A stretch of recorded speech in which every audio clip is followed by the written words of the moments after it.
Dr. Grossen, what is BrainScan? Why should I get it? Yeah, BrainScan is a paradigm change in the way we think about looking into your brain. So we've had PET scans, MRIs, but there's never been a simple blood test in the past where you can get a really good look at what's going on. BrainScan is the most sensitive one available currently, developed by Dr. Hans Frickman at Neurocode. So really thrilled to be working with him. And what this does is it looks at 3 different molecules that give you different pieces of information. So together, it really gives you a good idea about what's going on inside your brain. This is why I recommend we all take, I just got mine checked today.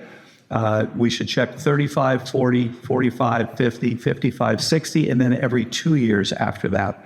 We can then see problems coming ahead of time and make sure that we don't ever have to worry about dementia. And so this gives you p-tau217, which is a specific molecule looking at whether you have even the beginnings of Alzheimer's disease. You may be many years, 10, 15, 20 years from developing dementia, but it's an early marker so that you don't ever have to worry about developing it. It's very specific for Alzheimer's disease. What the p-tau is doing essentially is tau is stabilizing your microtubules as you put out neurite processes. And when you are then signaling to come back because you've been exposed to mercury, air pollution, various problems, insulin resistance, et cetera, the tau gets phosphorylated and pops off. And now it goes literally from the connection mode to the protection mode because the p-tau now functions as an antimicrobial protein. So it's literally out there killing the insults, killing the microbes that have invaded your brain. So again, very clear, you're doing this switching of mode. The second part of this is GFAP, which is glial fibrillary acidic protein. That one is very important because it's an early marker. It's showing you inflammation and it's showing you attempts at repair in the brain.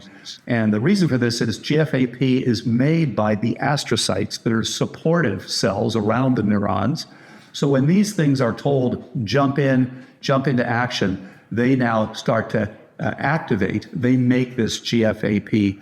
And so you can pick it up in the blood, actually, and see, there's ongoing inflammation. So it's a nice early marker. It's not specific for Alzheimer's. It goes up in anything that is causing inflammation and repair. And then the third one is NFL, neurofilament light. And that is a marker that is specifically for neuronal injury. Could be due to Alzheimer's, frontotemporal dementia, vascular disease, trauma to the head, any of these sorts of things. COVID is another one that can do it.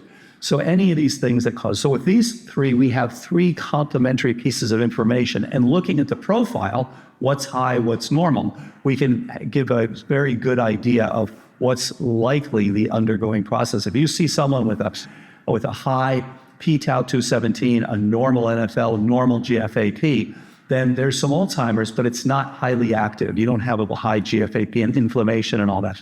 If you've got it where all 3 are high, you've got some active Alzheimer's. On the other hand, if you see, for example, a normal p-tau217, but a high NFL and a little high on the GFAP, something has bothered your brain, but it's not Alzheimer's. It may be that you had a car accident. It may be that you have a different disease. So the good news is, with a simple blood test for the first time, we can now all avoid major problems in the future. This is a really important advance.